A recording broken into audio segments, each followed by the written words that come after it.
I'm Chris Sumner. I am Speaker Operations here at 44Con, and my penalty for a scheduling mishap, let's say, is getting to speak at 44Con. Actually, I just wanted a 44Con t-shirt, so I had to bump a speaker out. So this talk is about looking at personality trait or construct of psychopathy in Twitter. So what we did essentially is we wanted to ask the question of, well, can you or can't you determine psychopathy through Twitter? The reason we wanted to have a look at that is because in terms of sort of psychology, we've seen problems in the past with things like this, which is phrenology, which was very popular once upon a time, but in terms of empirical evidence, it was somewhat shaky to say the least, i.e. it didn't work. So it's important that because there are studies going on looking at social media and personality, that we sort of don't fall into the same trap. Another popular way of determining somebody's personality that doesn't work is graphology, but that's still quite popular in France. So, you know, if you're applying for a job in France, maybe they're going to look at handwriting sample, and that's also a deeply flawed way of trying to determine somebody's personality. Now, with the sort of the growing use of social media, which now is sort of one of the most popular destination for people on the interwebs, it's not surprising that we're seeing psychologists, social scientists use social media to sort of analyze personality, behavior, and stuff like that. So in terms of Facebook research in science, this is kind of how it's split up. This is a paper that came out probably about 3 months ago. So you've got the sort of total number of Facebook papers, which at the time that came out was 412, is now nearly 500. And they're split down into descriptive analysis, identity presentation, and personality prediction. So personality prediction in social media, you know, it is occurring. When I'm talking about prediction, I mean sort of machine learning prediction. So not just a statistical analysis, but they pipe this into machine learning tools and try and arrive at a decision about what somebody's personality is simply through their social media. So personality traits like extroversion and agreeableness and openness are obviously personality traits, and so is psychopathy. Essentially, psychopathy is part of something called the dark triad, which also includes narcissism and Machiavellianism. So they're also personality traits, but I think people look at psychopathy as somewhat different to extroversion. So apparently it's okay to look at social media for extroversion, but when you do that with psychopathy, people get a little bit twitchy. So we decided to have a look at this. So my friend and I were in a pub a few years ago, and you know, we wanted to help raise awareness about social media, and we'd been doing some talks around social media and sort of what people are putting out there. So we formed a sort of a charitable organisation called the Online Privacy Foundation, and our mission really has been to sort of conduct awareness and raise awareness in, you know, what's possible. It's not saying don't use social media, because I'm a big fan of it myself, but at least put the information out there and let people make an informed choice rather than an ill-informed choice. So let me talk through the talk outline, and then you can decide whether you're in the right talk or, you know, coffee or donuts or whatever are sounding more appealing. So I'll cover why, first of all, why we set about this area of study. I'll provide an introduction to sort of psychopathy, talk about Bob Hare's psychopathy scale. We'll cover briefly how we collected the data and how we processed it, but we'll do that really briefly. So if people have got questions, want access to code and stuff like that, then come see me. I'm happy to share that and make that public on GitHub, and no doubt get trolled because my coding is terrible. We'll talk briefly about some of the stats that came out of it, and then I'll go into machine learning. Now, when I previously spoke about this at DEF CON, there's a gentleman called Randall Wald who's a PhD student at Florida Atlantic University, and they'd worked on specific machine learning models, and he did that part of the talk. So I will probably read from some of those slides a little bit and skip over them, but I have got, a paper with me here. I've got, his paper, is going to be released later in the year, so we can go through that and go through speaker notes if folks have got any questions, and then wrap up with conclusions, essentially. So looking at why we did it, last year we ran an experiment on Facebook called the Big 5 experiment, where essentially we got people to answer a personality questionnaire which looked at the personality traits of extroversion, openness, conscientiousness and stuff like that. And we found some interesting results. After that talk at DEF CON, a guy came up to us in the audience and said, have you thought about machine learning? We said, well, we thought about it, but we don't know the first thing about it. And he said, well, I'd be happy to help and contribute, which is to sort of link it to Jason Street's talk yesterday, the neat thing about sort of the community. So we worked with them with an anonymized data set, and they performed some machine learning against that Facebook data, which was published in an IEEE conference about 4 weeks ago, so that'll be online. And then we thought, well, actually, we could apply this also to looking at less appealing personality traits. The reason we were doing that is because you're seeing an awful lot of people making decisions about other people based on what they're doing on social media. This came from a Job Fight survey which was released a couple of months ago, where the people polled, 48% of those hiring managers polled said they always check people's social media 48% of the time, and then occasionally 25% of the time. So what are these people actually finding out about people, and how valid is it to make those decisions about people based on what they're doing on social media? In terms of the research, the sort of predictive research that's gone on Facebook particularly, and to some extent on Twitter, that small part of the graph that I mentioned at the beginning of the slides, they came out with conclusions and reports, and this is how it appeared then in the media. So Facebook profiles reveal personality traits to researchers, and this one was a little less sort of cryptic, if you like. Facebook can serve as a personality test. So that was kind of troubling, because we didn't think it really could be used as a personality test, because we weren't seeing the correlations being that strong in our study. So we were kind of concerned that it's either being misreported or the papers had some flaws in there, so we wanted to sort of dig a bit deeper. After we'd finished that talk, the Big 5 experiment and the papers associated with it, we came across this paper, Hungry Like the Wolf, by Professor Jim Hancock at Cornell University. And that paper was a word pattern analysis of the language of psychopaths. He actually got psychopathic murderers and non-psychopathic murderers in a prison setting, not in the local Starbucks, and asked them questions, but it was specific questions, so he noted some of those limitations in the actual study himself, But it was interesting because it showed a correlation between the language, or it showed differences in the sort of language used from psychopathic murderers to non-psychopathic murderers.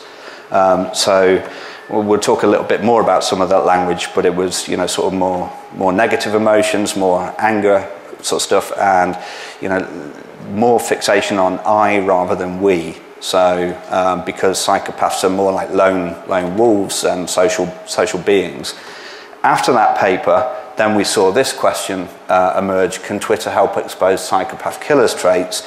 And then alarm bells started going off, really, because we've already got the newspaper headlines that talk about Facebook being used as a personality test, which then can lead hiring managers to feel justified that they're making the right decisions about people because they maybe swear a lot on Twitter, or maybe they don't swear enough on Twitter, or whichever way it is. But now we're applying that to psychopathy. It's not as sort of a far stretch to see them apply that to, say, mental health, for example.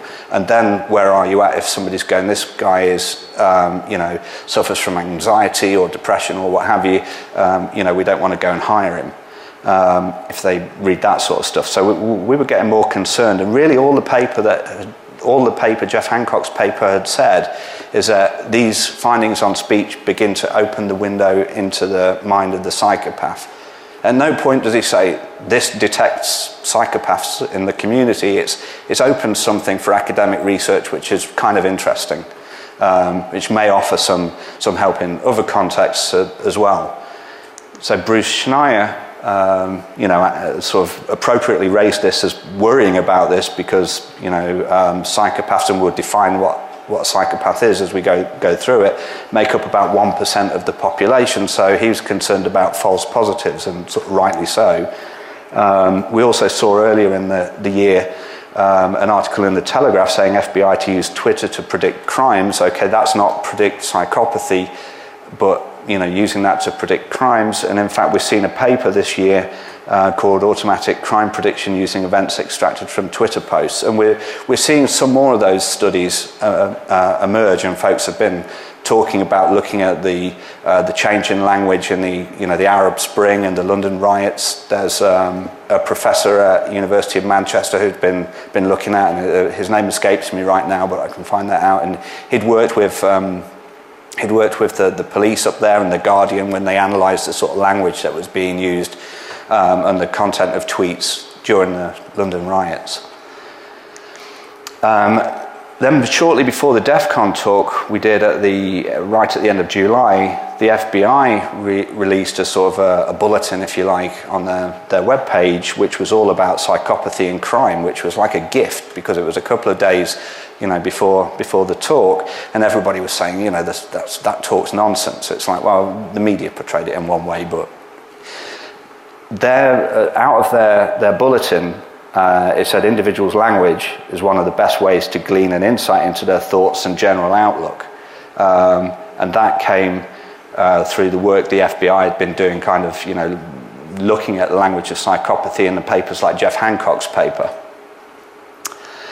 If we think that trying to predict potential bad eggs, if you like, is a thing of fiction and isn't going on, then you only have to look for the systems that's been implemented in Florida, where IBM have got a system out there that's looking at sort of juvenile crime and sort of trying to predict whether they're going to, or juvenile behavioural problems, and trying to predict whether they're going to become adult behavioural problems further down the line. Although that's not social media based, but they are looking at that. So that's pretty interesting. But before we go too far down the line and, could be, sort of forgiven for equating psychopathy to crime, which happens quite a lot. There are also a lot of false positives in people scoring really high on a psychopathy scale, and whether they actually go on to predict crimes or violent crimes. So here are some of the false positive rates, and we'll talk a bit more about that, that have been covered in some of the literature.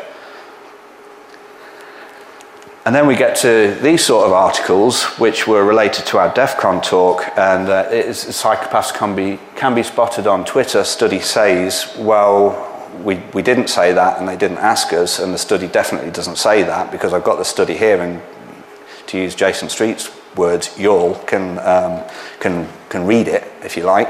And we definitely don't say they could be spotted on Twitter. So we fell a victim of the sort of the misreporting, if you like, that's been applied to other papers. So let's take a look now at sort of psychopathy, and give a brief intro to psychopathy. At this point, I'll say I'm not an expert on the subject. I have spoken to experts on the subject, and I've gone through the paper and the discussion to make sure that what I'm saying isn't off base, or at least too far off base. So psychopathy holds a fascination for people. You've got a strong fascination for characters like this, the Oklahoma City bomber, Richard Ramirez, the Night Stalker, one of the more famous psychopaths, Ted Bundy. A nice collection of crimes there: serial killer, rapist, kidnapper, necrophile. He's got a nice portfolio, if you like. So that holds a strong fascination for people, out in regular society, if you like. Then you've got movies like Psycho, which, okay, Psycho isn't about a psychopath per se, but the phrase psycho is used kind of interchangeably all over the place to define a psychopath. You've got movies like The Shining, you've got movies like Silence of the Lambs, of course, and so one of my favourites that depicts a sort of nice version of a psychopath is No Country for Old Men. So if you've not seen that, and you take one thing away from the talk, then go and rent the DVD, because it's really good. Late last year, early this year, we've seen John Ronson's book come out, The Psychopath Test. There's a sort of a rebuttal, if you like, about that on Bob Hare's website. Bob Hare is the guy who wrote the Psychopathy checklist, which we'll talk about shortly. And then there's also a film that talks about a new concept of sort of corporate psychopaths, or psychopaths in sort of corporate or business environments, called the Fishhead movie. And you can find that at fishheadmovie.com, or Google that. It's pretty interesting. So psychopathy is a measure. There are a number of different measures or instruments, if you like, for measuring psychopathy, but perhaps the most well-known or the gold standard is Psychopathy Checklist Revised, which was by a gentleman called Bob Hare, who's kind of one of the sort of more recent godfathers of the whole subject, if you like, of psychopathy. It's split into 20 areas, and it's you get a score of 0 if that area doesn't apply to you at all, and we'll go through all the areas, so don't worry about that. If it applies to some extent, you get a score of 1. If it applies and it's a reasonably good match, you get a score of 2. Or if you've not got any evidence, or you don't know enough to be able to say it doesn't apply, it applies to some extent, or what have you, then you can omit that category, and it readjusts the balancing of the scores, and you can go up to a maximum of 5 omits before it's game over, and you've not got somebody in that category. At one end of the scale, and this is kind of an interesting thing because people see psychopathy as being binary, it's really a scale, so everybody's on that scale to some degree. Fortunately, the majority of people are kind of like this, so if we think of the sort of equalizer or a bar chart, most people are like this. Let's say you score high in 4 of the 20 categories or something like that. People might start referring to you inaccurately as a psychopath. You might not be such a pleasant individual, or there may be more pleasant individuals around, but you're not a psychopath. But if you score more like this, then you're probably a problem for society, or a potential problem for society. One thing that one of the psychologists I spoke to said is, he said so that the equalizer could give the impression that these traits are somewhat dynamic and fluid, and they're not. They're really consistent throughout somebody's behaviour. So you'll see repeated patterns. In terms of where somebody becomes what's called a clinical psychopath, really, or what some people refer to as a clinical psychopath, they've used the concept of cut-off points. Now, it's also important to note that some psychologists don't like the whole concept of cut-off points, and between the UK and the US, you've got different cut-off points that are used. So on the generally accepted cut-off points are sort of between about 25 and 30 upwards. So that's where you're going to get sort of the biggest whack jobs, if you like. I don't think that's I don't think we'll find that in any appropriate literature. I probably shouldn't have used that term, but that's where you'll find clinical psychopaths. So yeah. This is what it looks like if we look at the population of Great Britain. This is a sort of a self-vetting questionnaire which is based on PCLR, so it's not a direct mapping, but you'll see that most people here are right at the low end, kind of okay, with a few people right at the top end. And if we look at what's referred to as prevalence, we're seeing sort of 2.3% of males maybe in that category. It's important to note that this isn't, this is a sort of a self-report kind of thing rather than PCLR itself. So it's not a direct mapping, so don't go away going, oh, 2.3% of the UK are psychopaths. It's like, no. We'd have to read the paper first. But there's significantly less in the female population. However, if you apply that to the prison setting, and okay, this is a different nation, but it's still North European, you've got a big skew. So 22 to 37%, depending on where the cutoff point is and which studies you look at. The population of prisons are generally much higher number of people scoring clinical psychopathy. In fact, there was a nice bar chart that Dr. Reid Malloy shared at the PCLR training course, which I went on earlier in the year. He broke down the prison population into a pie chart. He had 75%, 3/4 of the inmates of having antisocial personality disorder as defined by the DSM manual, diagnostics manual. 25%, a quarter of those were classed as clinical psychopaths, which matches this number. And he just said, you know, if somebody asked, well, what about the remaining 25%? And he just said they're just trying to stay out of trouble, basically. Because 75% of inmates are nutters, and you know, they're essentially, nutters isn't a correct term either, Bob. He was asked about the prevalence of psychopathy in Scottish jails, and he jokingly said, there's not really a problem in Scottish jails because they're all in London jails, because they gravitate towards excitement, and we'll sort of see that. So big lights, big cities, more psychopaths. It's split into two factors and 4 facets. So you've got, we'll talk about this, interpersonal, affective, lifestyle, antisocial, and then you've got two of the items that aren't loaded onto any factors, and that's social deviance and sex/sexual relationships. So what I'm going to do, I'm going to talk about each of those 20 items pretty quickly and give you a sort of an overview of what those 20 items are in the psychopathy checklist. So you'll notice some numbers on those items, and they'll be out of sequence. That's because they apply to each of these areas, and if you go out and then sort of reference them again after the presentation, you'll at least be able to map them into the right facets. So the first one would be a sort of a superficial charm. You see this a lot in, well, I used in the DEF CON talk the example of The Apprentice. I don't know how many people have seen The Apprentice. I expect everybody, but maybe nobody's going to admit to it. So smooth, engaging, charm, slick, kind of, somebody mentioned a greasy salesman yesterday. That kind of thing. They've got the sort of patter down, and you'll see that a lot in shows like The Apprentice, where people are talking, but it doesn't really make a great deal of sense when you dissect what they're saying. That's actually a phrase that gave rise to sort of Hervey Cleckley's book. And really, there's less than meets the eye was a phrase he used in his book called The Mask of Sanity, which is available for PDF download for free.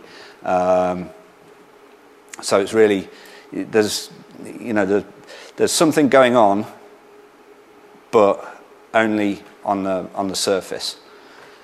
Associated with that sort of slick speech and delivery, you've got what's called a grandiose sense of self-worth, so cocky, opinionated, self-assured, exaggerated regard for his own abilities. Again, this is something that you'll see in The Apprentice. So you get them coming in. You know, the thing I like about The Apprentice is because, like, at least you're only going to get one who makes it through to the end, and the rest are going to get, you know, sent home with the tail between their legs. But they come in, they're big and cocky and arrogant, and I should be here because I'm Stuart Braggs-Brand or something like that. But he actually seemed like a nice guy. Next, you've got sort of pathological lying. This isn't just people lie for a couple of things, maybe to manage anxiety, but you're sort of people on this trait who are going to be doing this are sort of pathologically lying all the time, and it's not related to managing anxiety. Its motivations are deception and basically some sort of takeover. with those skills, you've also, or traits, you've also got sort of conning and manipulation. So this would come in pretty handy. You see the news reports where you get people ripping off old age pensioners, what have you, by selling them some sort of financial product that they're never going to see the value of, and it's just sucking the money out of their accounts. They're masters at this sort of stuff. Trying to hoodwink people into doing stuff they shouldn't be doing. So you've got people who are going to deliver maybe a slick political sort of talk.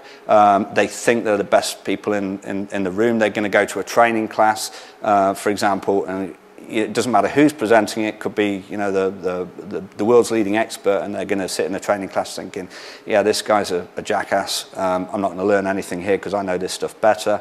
They'll lie, manipulate, and you might think at that point that they're a psychopath, but you're still only really scoring in this sort of area. So they're not very nice, possibly, but they're not a psychopath, and that's kind of the point with the scale. It's like, you can arrive at decisions and label someone a psychopath quite inaccurately. So these salespeople who go in and rip off old age pensioners, or people go, how do these people sleep at night? It's because they've got a complete lack of remorse or guilt. So like you and I might rip somebody off, but then afterwards, when somebody points out that we've ripped somebody off, we might feel a great sense of guilt, when that's pointed out to us. But these guys, that's not going on at all. There's no guilt, there's no remorse. They don't care, about their victims at all. So it enables them very effectively to go and rip people off and not be saddled with the sort of guilt that that we have. Next, we've got sort of a shallow effect. So there's a real lack of emotion going on. There was a film with Nicole Kidman, and she had sort of consulted Bob Hare about how to portray a psychopath in the film, and he said, okay, well, here's an example of what you could do. You've got a scene where there's a traffic accident. There's a young child lying, has been hit by a car. His mum's there, sobbing and crying, and she would walk over and be fascinated by the scene, but be fascinated by the mother's reaction rather than sort of what's going on, and not really moved by the fact that there's a child there in distress or near death or what have you. And then she'd go home and she'd practice that range of emotions in front of the mirror, essentially, to mimic what normal people do, but there's none of that going on. So they might look upset or shocked or what have you, but that's not actually happening. So it makes them quite difficult to detect in society. And this cartoon sort of displays the range of emotions of a psychopath. So it's from Cartoon Stock. Next up for this, and you can put this into a number of other categories. So maybe we could say that this next slide could have been in sort of grandiose sense of self-worth, for example, but you can only load one of these into one category. But, by Ted Bundy's own admission, I'm the most cold-blooded son of a bitch that you'll ever meet. So, yeah, no remorse, no guilt, no emotion, sort of perfect predator, really. So me and a colleague were chatting about it, and we used this example. So there's also the concept of empathy. So empathy and guilt are similar but different, and there's a great book, and I'll talk about that in a minute. Somebody leave a dog on the highway.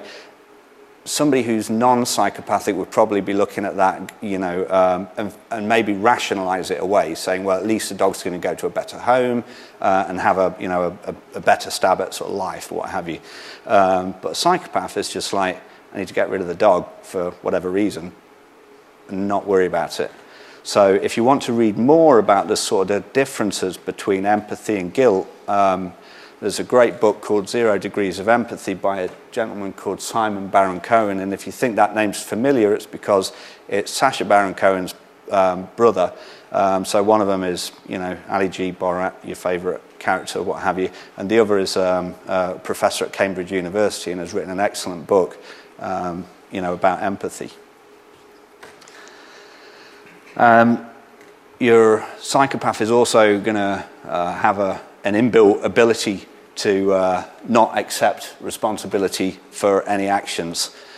So in this context here, it's like I was pissed off, he stepped into my space, I did what I had to do. Kind of almost like I didn't have a choice, I had to break the dude's arm. He looked at my pint, that irritated me, he had to go. And in a different context, sort of the corporate psychopathy, this was a quote related to sort of the recent LIBOR news. It was described by one of the bankers as an unfortunate series of events, rather than saying, yeah, that was on my watch, I should have known about it. Complete failure to accept responsibility, but you'd have to see that repeatedly rather than a one-off to draw any conclusion on that scale. If you want a good book on this concept of corporate psychopathy, you've got Snakes in Suits by Babiak and Hare, and that's a pretty neat read, actually. So if you're going to buy one book on the subjects of psychopathy, I'd recommend that one over the John Ronson book.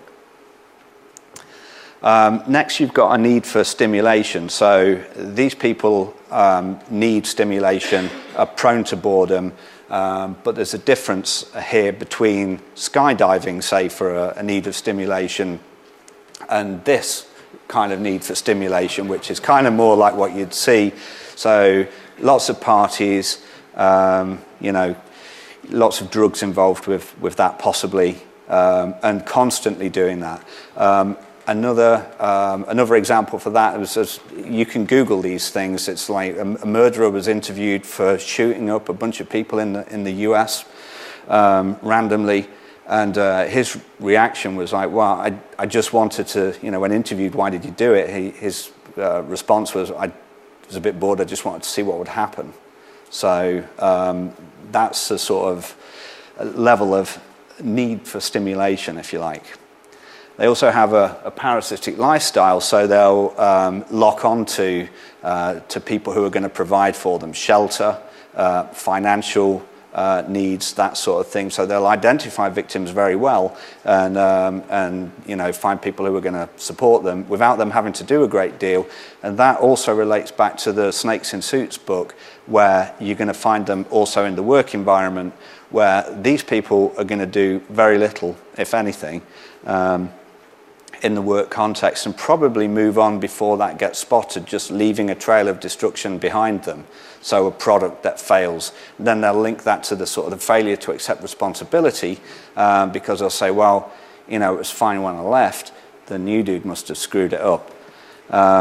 You'll also see this sort of lack of realistic long-term goals. So they'll leave prison and be asked what they're going to do when they leave prison, and they may be, I want to be the CEO of a company or MD of this, where in reality probably going to be delivering pizzas, but not for long, because we've already seen the sort of the parasitic lifestyle, not going to do too much work, maybe get distracted by shiny things, and they're just not very reliable at that level. Impulsivity is they're not really going to think things through. And this is how a lot of high-scoring psychopaths get caught, because they don't really think to the next step. So this is Gary Gilmore. You can Google him as well, a sort of famous Texan psychopath, if you like. I wasn't thinking, I wasn't planning, I was just doing. That kind of sums it up. So they'll go off, do something. Of course, a lack of empathy, they're not going to worry about it when somebody points out that, oh, by the way, last night you shot a few homeless people. Irresponsibility, so you probably wouldn't get a psychopath as a doctor, but who knows. But this would be repeated instances of acting irresponsibly. So DUI is driving under the influence in the US, at least. So these slides were for a US audience.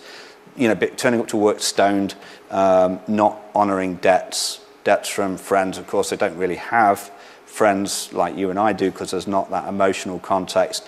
Repeatedly getting fired from different jobs, and then, of course, the failure to accept responsibility. It wasn't their fault for getting fired from the job. It was somebody else's fault. Poor behavioural control, so hot-tempered, angry, quick to flip. This was called Rage Boy, I think, by Christopher Hitchens. But if you actually go and read the backstory on that, he's actually not always hot-tempered. He seemed like, you know, a reasonable dude who just got caught in a photo out of context, possibly. Earlier behaviour problems. So these are for children 12 and under. It's not measuring those children, but it's looking at what a person's childhood was actually like. So they'll have a history here of truancy, robbery, vandalism, class disruption, bullying, and then cruelty to animals. So, you know, as kids, maybe you get one of those magnifying glasses and you burn an ant. It's not that sort of cruelty to animals. So one of my friends was a psychiatrist, and he said, I've got a good example for you. He said there was this kid, he was younger, he got a cat, he buried the cat up to its neck in the grass, and then went and mowed the lawn. So it's that kind of cruelty to animals, and you know that sort of level that you're talking, you know, about. Juvenile delinquency continued, so violence. This is ages 13 to 17. So you'll see this escalating beyond what they've done before. Violence, fire starting, murder, attempted murder, rape, that sort of thing, all between those ages. If they get caught, if they get, you know, bailed, for example, very likely to skip bail. So it makes it, you know, important to try and figure out, you know, whether somebody's going to skip bail or not, even if, you know, an associate has essentially bailed them out. And the two traits that, or the two facets that aren't, two items that aren't loaded to a factor are promiscuous sexual behaviour. So, you know, it was a Vegas talk, so you'll see a lot of use of prostitutes, for example. If they're going to have relationships, they're typically not going to last very long. So you're looking for things like multiple repeated marriages, for example. They got married in Vegas because it was impulsive, you know, and then they got divorced, and, you know, maybe lots of children. And in fact, that may have been an evolutionary benefit because they're sowing their seeds very widely. So, you know, it's kind of interesting that they'll also have more offspring. Criminal versatility. This one gave me a chuckle. I know I shouldn't laugh about the topic, but it's like you have to have 4 or 5 types, you get a score of 1, and 6 or more types will give you a score of 2. So it's no good just doing a load of thefts or a load of kidnaps. You have to have a variety of these crimes. So kidnapping, arson, assault, drug offences, robbery, possession of weapons, hacking, lockpicking, that kind of thing. No, just kidding. But you've got to get a bunch of them. So it's like, wow, that's, you know, that was probably the most interesting part for me. So in terms of violence and psychopathy, they use the shark because they're an ultimate predator. They've got no guilt. They're impulsive. You know, they're no empathy. They're more violent. They commit more crimes than non-psychopathic criminals. That's why you see the loading in jails. They're more likely to use a weapon in their crimes. It's predatory and effective. So effective violence is more of a response. If you're threatened, you know, the fight or flight thing kicks in and you'll react. Whereas predatory is focusing on somebody, something, whatever, and going after them. So the Reed Malloy on the PCLR course mentioned that a good analogy is, you know, when a cat gets into an effective violent reaction, you'll see its hairs will stand up, its tail will stand up, its back will arch and what have you. But a cat can also act in a predatory nature, and it will get down really low, its ears will go back, it gets into sort of kill mode basically, and that's, you know, a psychopath is sort of able to do that and sniff out victims very well indeed. They're very good at reading other human beings. And that's why you get this sort of stranger victims are more likely, because they're looking for victims and they don't care who those victims are. It's not a retaliation. So, as I mentioned, no guilt, perfect predator. So, treatment. This is an area that's received some attention because people have said there is no treatment for psychopathy, but that's kind of changing a little bit now. There's been research. Jim Fallon at University of San Diego had looked at this among others, and looked at, okay, there's a control setting that up there is a prefrontal cortex, and this is the psychopathic murderer. There's not a lot going on there. This guy, Jim Fallon, who's done an excellent TED talk as well, and it's on I think BBC Horizon program. As he had looked at it, he'd scanned his own brain and found that his own was more like this. So he scored in that level, at least on the brain scans, but he wasn't a psychopath. He'd never murdered anybody. So it began some discussion on what's going on there. And then before the talk in DEF CON, that's the next slide. So this was a nice quote from The Guardian. You might think this guy's being a total tosser, says Dave Owens, an officer for 19 years. But when he describes the abuse he has as a child from his father, the jigsaw fits. And that is related to a study which came out, I think, in 2010 and was recently re-released and then covered in some papers recently from Norway. All offenders have experienced gross instability, neglect, and or abuse in their family of origin. So they're looking at two things going on. You've got the brain activity, which it almost sets you up, and then you've got are you going to trigger that in somebody or not? So you'll set up potentially to be a violent psychopath, but that's not necessarily going to get triggered, at least so the thinking is going, depending on your experiences in your formative years. And that's also covered in the Simon Baron-Cohen book, saying that parents really in the early years of a child's development can offer them a pot of gold by giving them a stable and loving upbringing.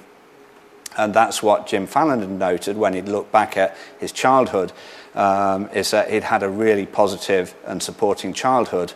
So that was possibly a reason why he didn't go, to the far end of the scale. But, his family did say, well, actually, sometimes you are a bit hot-tempered, but certainly not, at the far end of the scale as we looked at. So hopefully in this section I've been able to sort of describe, those are the 20 items.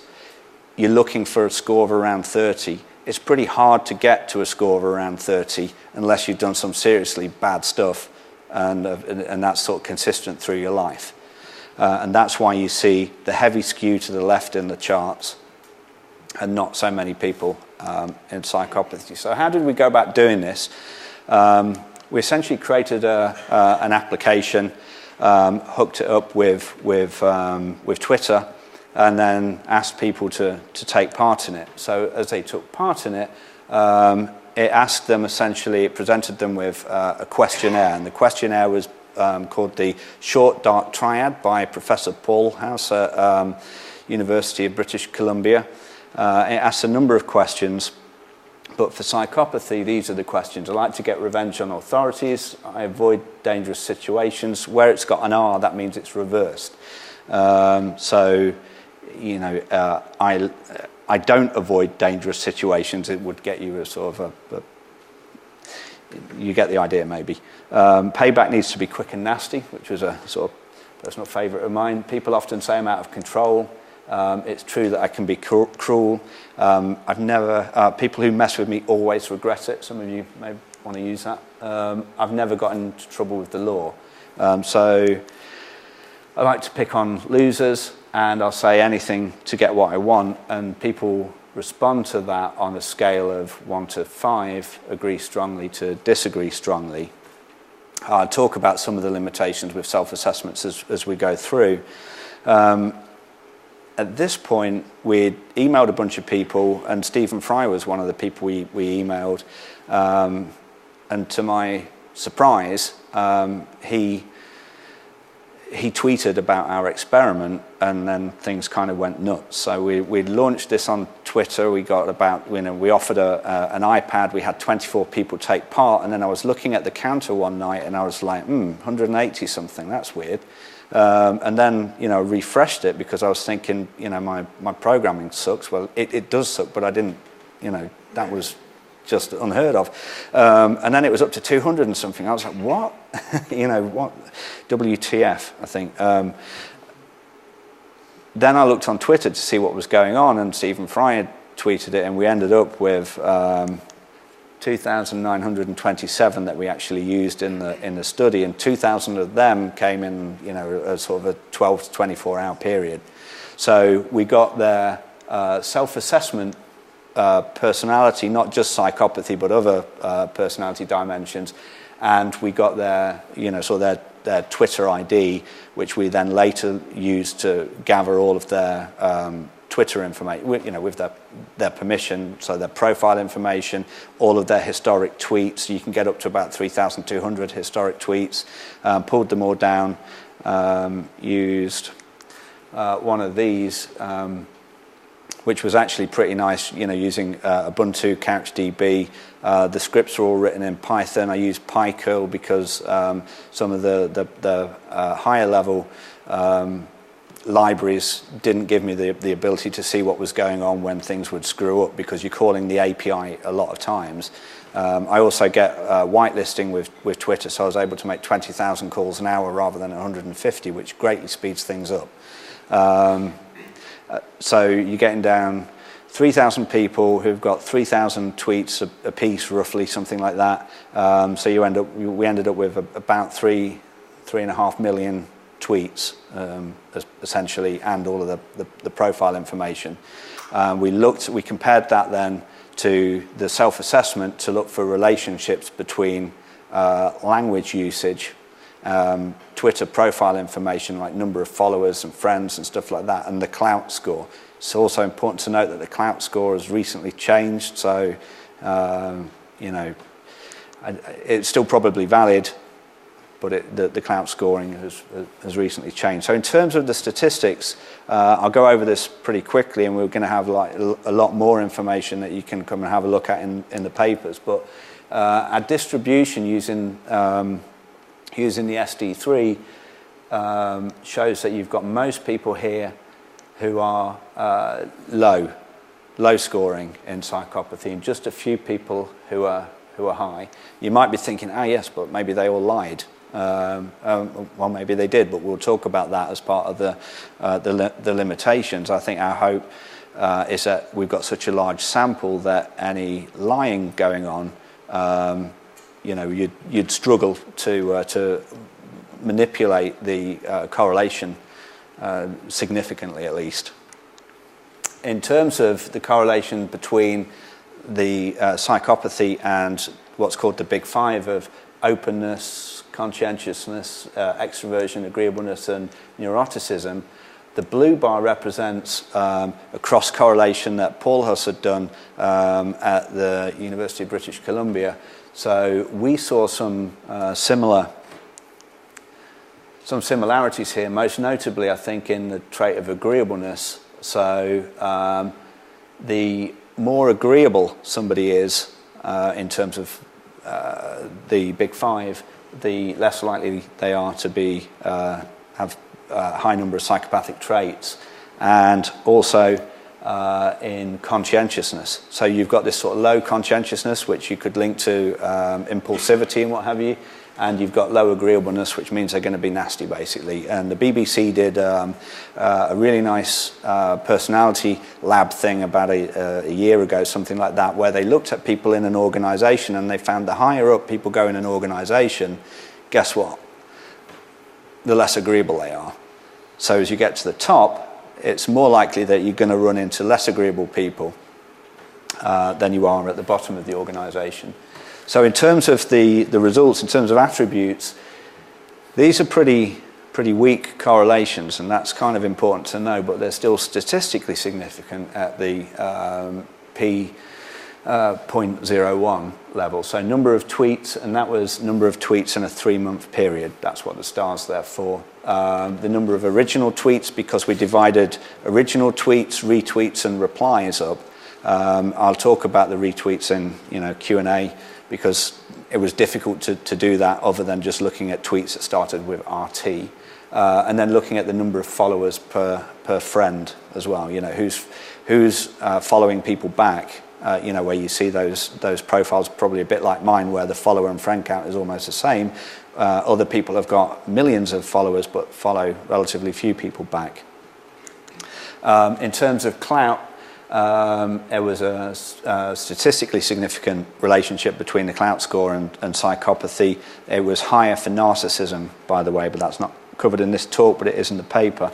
Then if we go into linguistic analysis, which was actually looking at the words associated in people's tweets, we had swearing, which was the highest level of statistical significance, anger, words related with anger, hate, kill, annoyed, that kind of thing. There's a whole dictionary here, death, negative emotion, filler words. All of these words were consistent with previous research that's gone on, and research that came out of Jeff Hancock's paper. So we were seeing consistent results, and people say, oh, well, you can't analyze words from Twitter. Well, it's a good question, and it's an area that needs more research for sure. But if somebody's saying fuck on Twitter, then fuck on Twitter is probably the same as somebody on stage saying fuck. That's 3 fucks, 4 now. In terms of a negative correlation, they use less words associated with positive emotion, like love, nice, sweet, prepositions, family words, words associated with work because of the parasitic stuff here. So job, majors, Xeroxing, as in the machine, possibly more than the company. So that would tend to relate to this sort of this concept of the parasitic lifestyle. And then words associated with we, well, because they're less social beings. The other thing we did, though, and we only dabbled at this because we've only really started doing this, is looking at the frequency of tweeting. So we looked at sort of an average level of frequency for somebody who was scoring lower in psychopathy, and this was kind of the chart that we saw there. Whereas where we took the average of the sort of higher end people scoring psychopathy, this was the chart we saw there. It was a lot more extreme. So maybe that's related to impulsivity, poor anger controls and stuff like that. And in fact, when we looked at some of the words that they were using in those tweets, we saw a statistically significant relationship between psychopathy and increased use of the C word. So overall, the results were interesting, at least in an academic sense, and they were consistent with other papers that have looked at linguistic analysis and personality and linguistic analysis of psychopathy, but the relationships were pretty weak.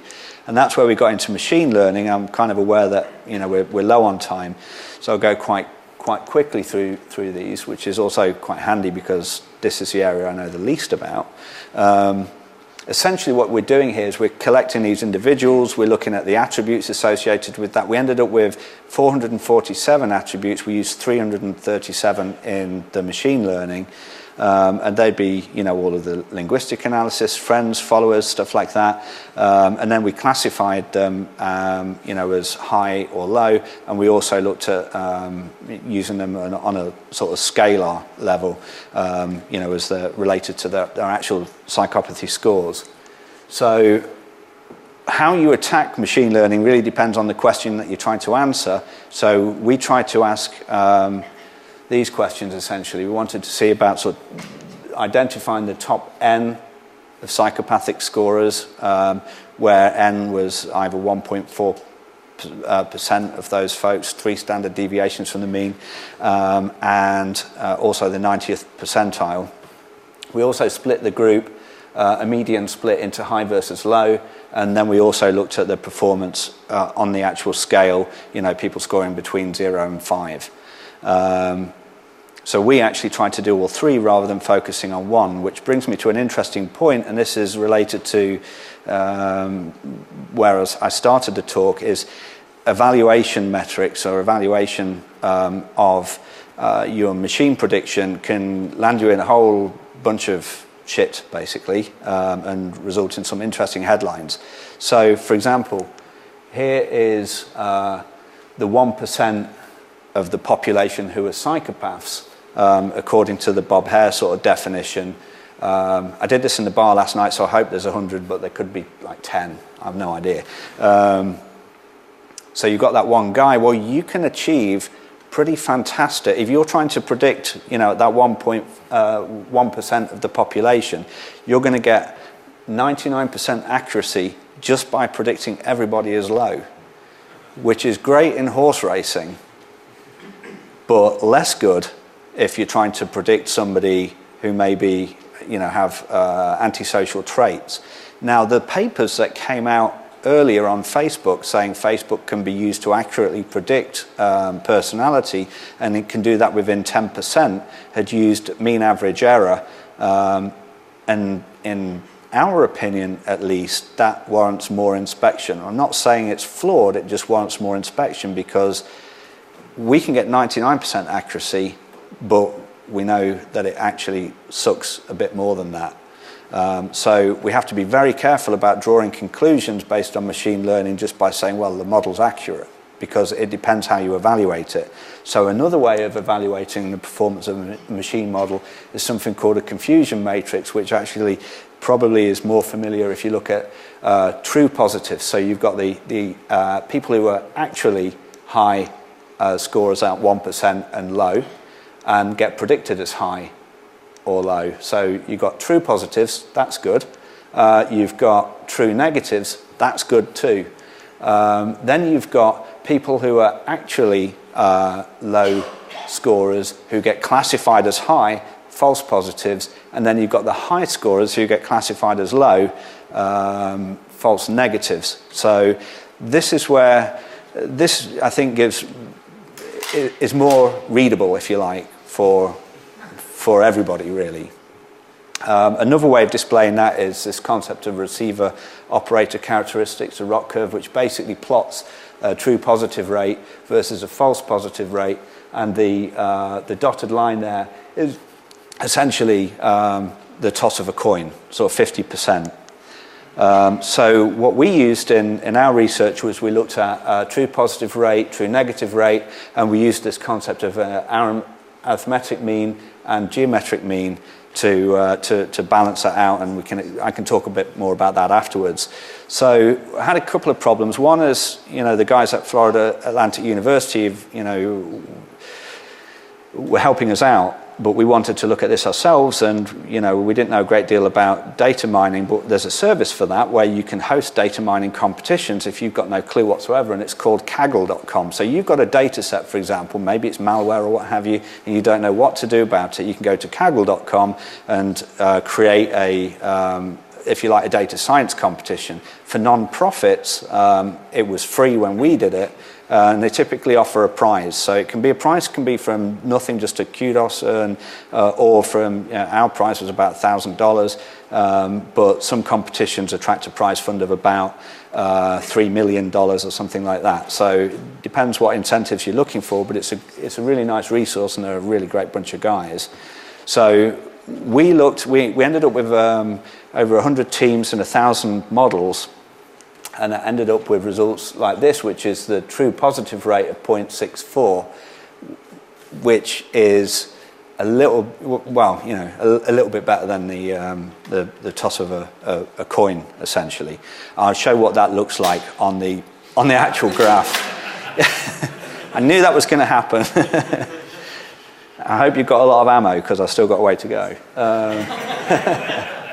Yeah. Okay, all right.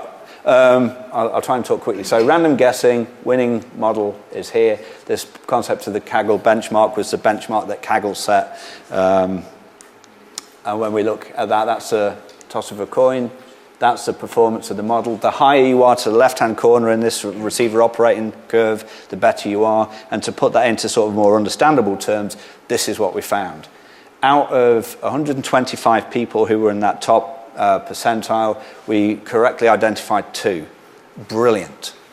and misdiagnosed 123 who were walking around potentially killing people. But we didn't get any false positives there, so that's pretty good. So how do we tackle extreme data mining? That's where the guys at Florida Atlantic University come in, and because we're short on time, I'm just going to... It is actually quite off-putting. I didn't realise that. So I go... You're going to run out of ammo, aren't you? 2 minutes, okay, I think I could probably do this. So sampling, you need to balance the data set, basically. Does anybody care if we go like 5 minutes over apart from the video guy? You care, obviously, but, you know. So you've got an imbalanced data set where most of the data is high, you know, low psychopathy and only 1.4% are high. The trick with machine learning on an imbalanced data set is that you need to somehow try and balance that out. It's a problem that occurs in the medical domain, like with things like breast cancer and what have you. So you try and fix the balance somewhere. So you can do oversampling or undersampling, which is fairly well documented now, and reduces that. So you basically get the minority class, which would be the people who are labelled as high psychopathy, and you just create more instances of those, or you take people away from the lower set.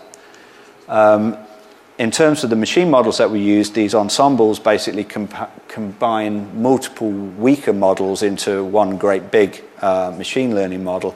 And then what the guys at Florida Atlantic University did was they used this concept of random undersampling and something called boosting, which is a form of ensemble like a random forest, for example. So I've got the slides for that in here. We can look at them afterwards if folks want, but this is essentially part of what they were doing, was a random undersampling. The next thing they were doing was looking at the attributes of the data set and feature selection, looking at the attributes that would give the best, I guess the best bang for the buck, if you like. So some attributes are not really going to change the model either way, and some attributes, possibly like swearing, are going to change things pretty significantly. They combined that into this model where you've got, this is essentially how it goes. You get the data in, sample the data with the random undersampling, apply the feature selection, so you reduce that down from 337 to, they looked at 5, 10, 15, 20 features, build the model, address the weight, change the weight, do that again, end up, after n iterations with all the models weighted, essentially. And we can look at the slides. The slides are going to go out on our website, onlineprivacyfoundation.org, with speaker notes as well, so you can actually see what's going on there. And they've submitted a paper for IEEE. So I'll just whiz through that, and we can talk about the results that those guys had, rather than focusing too much on this. But the Select RUS Boost model that they created improved performance on all of the learning models. Statistical analysis proved that boosting was better than no boosting, and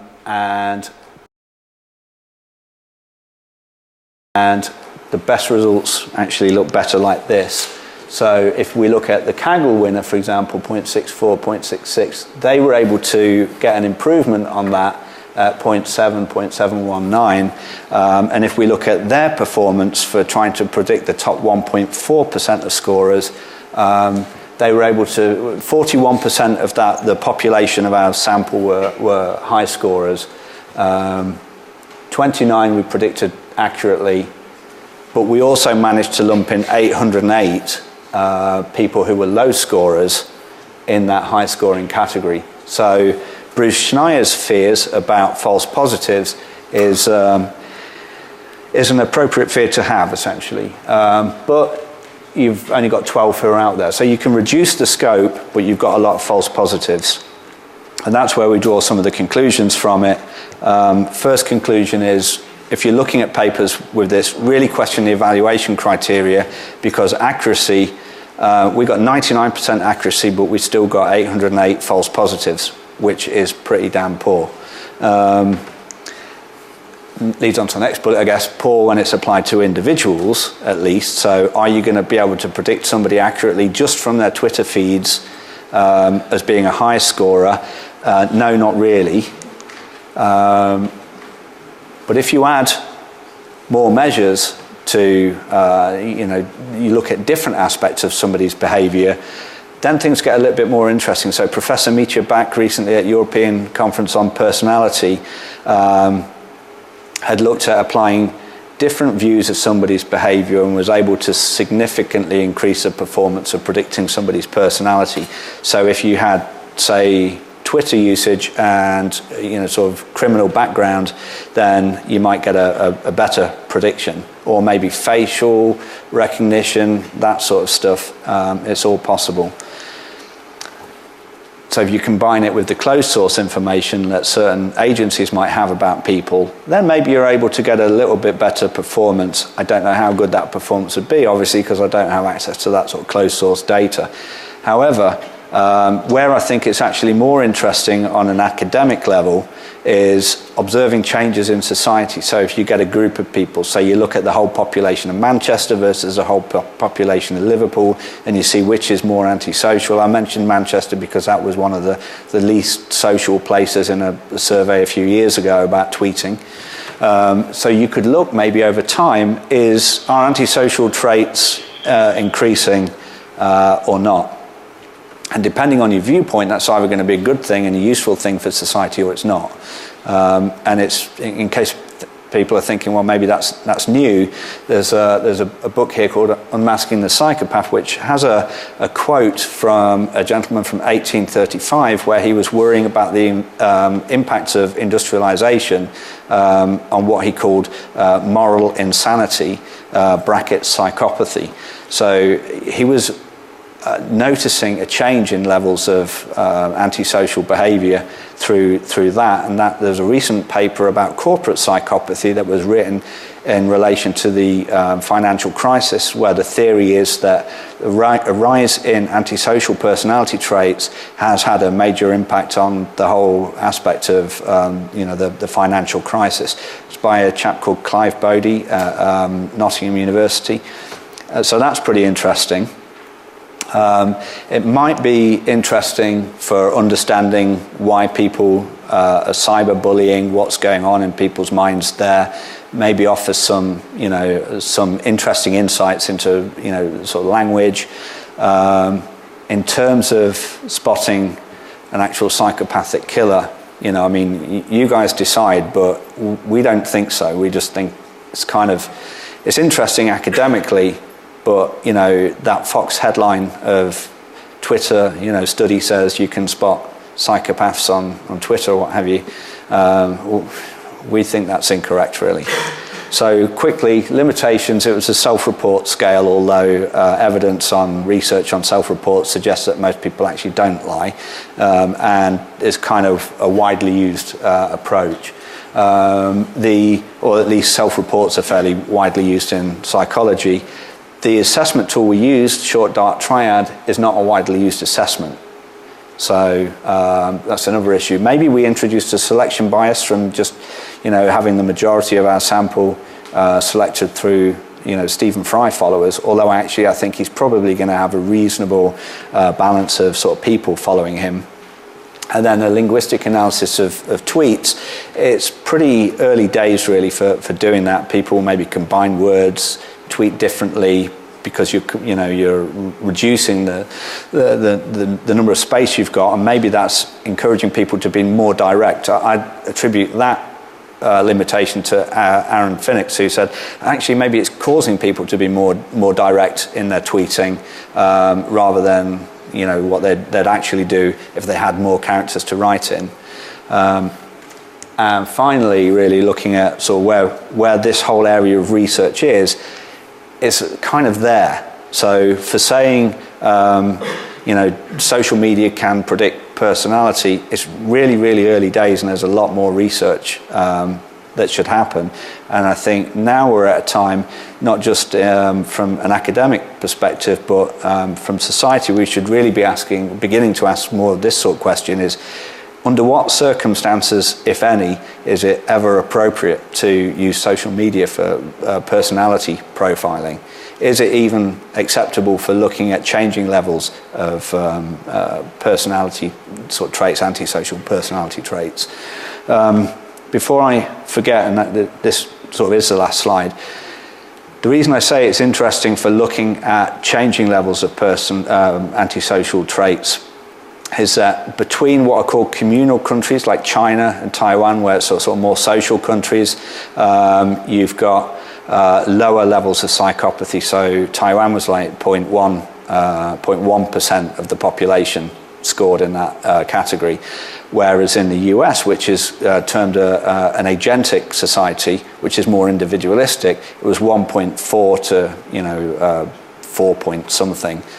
So you're seeing a difference in the level of psychopathy based on the sort of society that people have lived in, and if that's changing and making us more individualistic and more greedy, then maybe that's what's perpetuating what. So that's why I think it's an interesting area of research, but not necessarily appropriate for looking at individuals. And sorry I've gone over time, but that's all, folks.